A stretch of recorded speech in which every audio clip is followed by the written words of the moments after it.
তো ভিডিও শুরুতেই যেটা বলা সেটা হলো যে আপনি যদি দুই একবার আপডেট দেন তাহলে অবশ্যই নতুন আপডেট ফিচার্সটা আপনি পেয়ে যাবেন, সেটা তো কোনো ব্যাপার না। কিন্তু ব্যাপার হলো যে নতুন ফিচার্সটা যেটা আপনি পেলেন সেটা ইউজ করবেন কি করে। তো চলুন সেটাই আগে শিখে নিই, এবং যার ফলে আপনার ইউজটা কিন্তু খুব দুর্দান্ত হবে।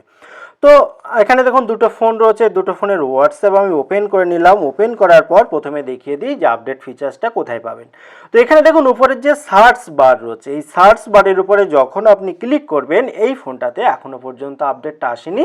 যে এখানে যে 6টা অপশান সেটা 6টাই রয়েছে, এবং এখানে ক্লিক করলেই দেখুন একটা অপশান নতুন যোগ হয়ে গিয়েছে, আর সেটা হচ্ছে আনরিড। এবারে এই আনরিডের কাজটা কি?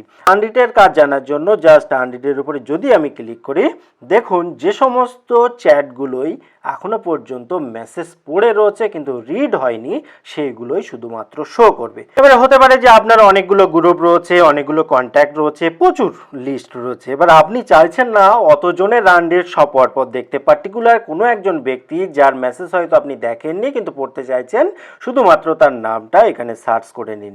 সার্চ করলে দেখুন শুধুমাত্র সেই চ্যাটটা চলে আসবে এবং যার মেসেজ আপনি এখনো পড়েননি। তারপরে সিম্পল ব্যাপার এখানে ক্লিক করবেন। ক্লিক করার পর তার ভেতরে যে মেসেজগুলো রয়েছে সেগুলো কিন্তু আপনি ইজি দেখতে পাবেন।